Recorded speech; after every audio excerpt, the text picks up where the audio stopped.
முடி ஒரு வட்டமா இருக்குது, என்னவா இருக்குது, வட்ட டைப்ல இருக்கு. ஆனா இங்க என்ன சொல்றாங்கன்னா ஒரு தொப்பி ஹெல்மெட் மாதிரி வச்சு அமுக்குனாங்க. ஏன்னா அந்த அளவுக்கு அவர் மேல கோபம் இருந்துச்சு. அதனாலதான் நீங்க துணியில பாத்தீங்கன்னா இந்த ரத்த கரை பாத்தீங்கன்னா இப்படி பதிஞ்சிருக்கு. அந்த துணியில பதிஞ்சிருக்க ரத்த கரை இப்படி பதிஞ்சிருக்கு. ரெண்டாவது ஈட்டில குத்தணும்னு வச்சுக்கோங்க, நம்ம பார்க்கும்போது ஒரு சின்ன கோடு 2 சொட்டு இருக்கும், அப்படிதான் நம்ம சிலுவையில பார்ப்போம். ஆனா அப்படி வரல. இது 1.5 இன்ச்சு அகலமும் 4 இன்ச்சு நீளமும் ஒரு ஈட்டியில கீழே இருந்து வேகமா குத்தினா மட்டும்தான் இந்த அளவுக்கு ரத்த காயம் அது தெரியும். இதை யாருக்குமே குத்தல, செத்துட்டாங்களா இல்லையான்னு பாக்கிறதுக்கு என்ன பண்ணா காலை மட்டும் உடைச்சிருவாங்க. இவரை மட்டும் தான் குத்தி பார்த்தாங்க. அது மட்டும் தான் வரலாறு சொல்லுது. அடுத்து உள்ளங்கையில ஆணி அடிக்கல.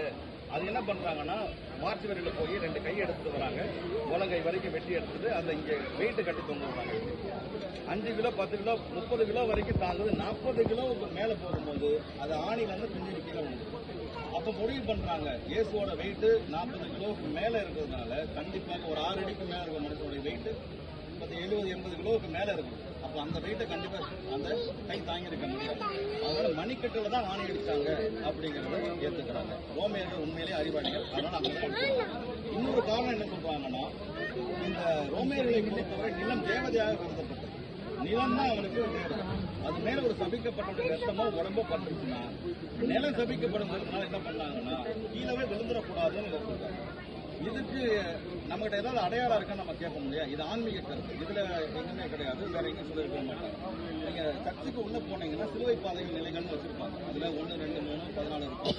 அதுல 13ஆம் வசனத்துல நம்ம வாசிப்போம், இயேசுடைய உடலை அன்னை மறியில் தாங்கினார்கள். என்ன அர்த்தம்னா அம்மாவுக்கு தெரிஞ்சிருந்துச்சு ரோமையர்கள் இந்த நிலத்தை தேவதையா நினைக்கிறாங்க, கீழே வச்சு சபிக்கப்படும், அந்த மொத்த சாபத்தை அவங்க வாங்கிட்டாங்க. நம்ம இதுல புரிஞ்சுக்கிட்டு அடுத்து இங்க தெரியல இந்த கரை இதை என்ன சொல்றாங்கன்னா இயேசுவை அடக்கம் பண்ணதுக்கு அப்புறமா யூதர்களுக்கு ஒரு பழக்கம் இருந்துச்சு. நம்மளும் என்ன பண்றோம், அதுதான் நீங்க சரிங்க சொன்னாங்களே, ஒரு ரோஸை வாங்கிட்டு வந்து வச்சு எடுத்துட்டு வீட்டுக்கு போனதுனால மலர் கொத்த வைக்கிறது வழக்கமா இருந்துச்சு.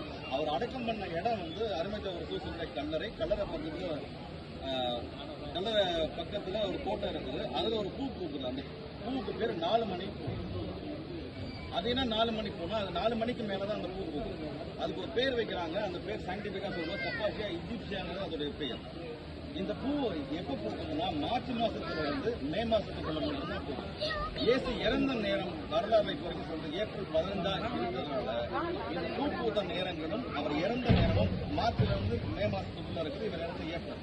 அப்ப அந்த நேரம் தான் பூ பூத்திருக்க முடியும். இவர் இறந்தது 3 மணிக்கு. எத்தனை மணிக்கு இறந்தது? 3 மணிக்கு. அதனால 4 மணி பூவை கொண்டு வந்து வைக்கிறதுக்கு வாய்ப்புகள் இருக்குது. 4 மணிக்கு மேலதான் அந்த பூ பூக்கும். அதன் மேலதான் கொண்டு வந்து வச்சிருக்கிறாங்க. அதனால இந்த பூவுடைய கரை அவருடைய துணிங்கிறதுக்கு அடையாளமா சொல்றாங்க. இதெல்லாம் முக்கியமானது கிடையாது. இப்ப இயேசு மனுஷன் அப்படின்னு சொன்னா ரத்த குரூப் வேணும் இல்லையா? மனுஷனா ரத்தம் வேணுமே. ரத்த குரூப் என்னன்னு கேட்கறாங்க. ஏபி பாசிட்டிவ்னு சொல்றாங்க. ஏபி பாசிட்டிவ்ங்கிறதுக்கு வேற ஏதாவது அடையாளம் இருக்கான்னு கேட்டா நம்ம ஒவ்வொரு திருப்பலிகளையுமே திருப்பலி கொண்டாடும் போது அப்போ உடம்பாவும் ரசம் ரத்தமாவும் மாறுதுங்கிறாங்க. இது சில இடங்கள்ல என்னன்னா ரத்தமா மாறி அப்படியே நின்னதா இருக்குல்ல, அதை டெஸ்ட் பண்ண அந்த ரத்த குரூப்பும் இந்த துணியில இருந்த ரத்த குரூப்பும் ஒண்ணு, ரெண்டுமே ஏறிப்பாங்க. சரி, இவ்வளவு சொன்னதுக்கு அப்புறம் அப்பாவை பத்தி ஏதாவது வரலாற்றுல அந்த டிஎன்ஏ டெஸ்ட் இருக்கான்னு கேட்டா எல்லா டிஎன்ஏலையுமே இருக்குது. ஒரு குழந்தை உருவாங்கன்னா 2 டிஎன்ஏ வேணும். அம்மாவோட டிஎன்ஏ அப்பாவோட டிஎன்ஏ. அதுக்கு எப்படி நியூக்ளியர் டிஎன்ஏ மைட்டோகாண்ட்ரியல் டிஎன்ஏன்னு சொல்லுவாங்க. ஆனா இங்க அப்பாவோட டிஎன்ஏ இல்ல, அம்மாவோட டிஎன்ஏ மட்டும்தான் இருக்குது. அந்த அம்மா எந்த ஊரை சார்ந்தவங்க வரைக்கும் கண்டுபிடிக்க முடியும். அது என்ன சொல்றாங்க, இஸ்ரேல் பாலஸ்தீன பக்கத்துல வாழ்ந்த ஒரு பெண்ணுடைய டிஎன்ஏ இதுல இருக்கதா சொல்றாங்க. அது எப்படி வந்திருக்க முடியும்னு சொன்னா ஒரு குழந்தைக்கு அம்மாவுக்கு மிகப்பெரிய தொற்றுக்கோள் மட்டும்தான். சாப்பாடு போறது வர்றது எல்லாமே அதுலதான். 9-10 மாசத்துக்கு குழந்தைக்கும் அம்மாவுக்குள்ள இருக்கும். அதனால இயேசுக்கு அவங்க அம்மா மூலமா இந்த ரத்தம் இந்த டிஎன்ஏ வர்றதுக்கான கலந்து வர்றதுக்கான வாய்ப்பு. இதெல்லாம் சொன்னதுக்கு அப்புறமா நமக்கு இயேசுவோட உடம்பான்னு கேட்டா இல்ல, இந்த துணியில எப்படி பதிஞ்சதுன்னு கேட்கலாம். அதான் முதல்ல நம்ம கேட்கணும், என்னது துணியில பதிகிற அளவுக்கு ஏதாவது இருக்கான்னு கேட்கலாம். அப்ப அவங்க என்ன சொல்றாங்கன்னா இறந்து போன உடம்பை எடுத்துட்டு வந்து மார்ச் வரையில இருந்து அது மேல ரத்த கரையெல்லாம் இருக்குது. மேல ஒரு துணியை வச்சு மூடி எடுத்து பார்த்தா 1 சென்டிமீட்டருக்கு தான் கிடைக்கிறதே தவிர இப்படி முழுசா கிடைக்கிறதுக்கு வாய்ப்புகளே இல்லை. அப்ப அவங்க சொல்றாங்க இப்படி பதியணும்னு சொன்னா 48,800 கோடி அல்ட்ராவயலட் ரேசஸ் ஒரு ஸ்பிளிட் ஆஃப் டைம்ல வெளியே வரும்.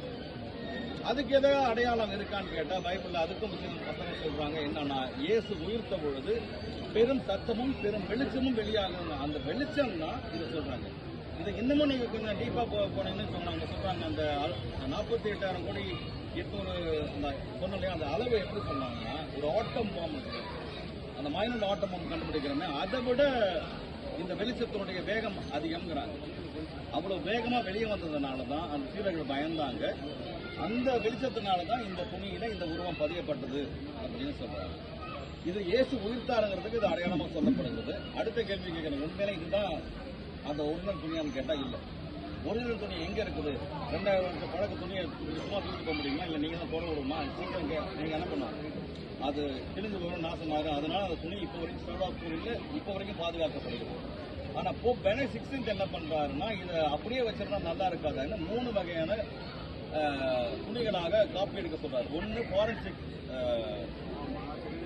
கிளாத், இன்னொன்னு மியூசியம் கிளாத், இன்னொன்னு ரிலீக் கிளாத்துங்கிறாங்க. ரிலீக்னா அதை நீங்க புனித பண்டமா பயன்படுத்தலாம். மியூசியம்னா நீங்க அதை பார்வைக்காக பயன்படுத்தலாம். ஃபாரன்சிக்கா இருந்துச்சுன்னா என்ன பண்ணலாம், அதை ரிசர்ச் பண்ணலாம். அப்ப நீங்க ஒரே துணியை நீங்க எடுத்து வெட்டினீங்கன்னா கடைசியில் என்ன இருக்கும் இந்த துணியில? அதனாலதான் என்ன பண்ணாங்க, ரிசர்ச்சுக்காக ஒரு துணியை கொண்டு வராங்க. அந்த துணி இப்ப எங்க கிடைச்சது கேட்கறாங்கன்னு சொன்னா, ஒரு MCBS ஃபாதர் ஒருத்தர் 83 இயர்ஸ் ஓல்டு, அவர் ஆக்ரோ சயின்டிஸ்டா இருக்கிறாரு. அவர் என்ன பண்றாரு, அப்ராட் போகும்போது ரிசர்ச்ல இன்ட்ரெஸ்ட் இருக்கும் போது இந்த துணி விலைக்கு கிடைக்குது, அவர் வாங்கிட்டு வராரு. அவர் வாங்கிட்டு வந்ததுக்கு அப்புறம் என்ன பண்ணணும்னா ஷாப் அவங்க நிற்கிறாங்க. அவங்க தான் இந்த துணியை இப்ப பார்த்துக்கிட்டு இருக்கிறாங்க. அம்பல வயல்ல இப்ப வீட்டுல எல்லாமே இங்க இருக்கு.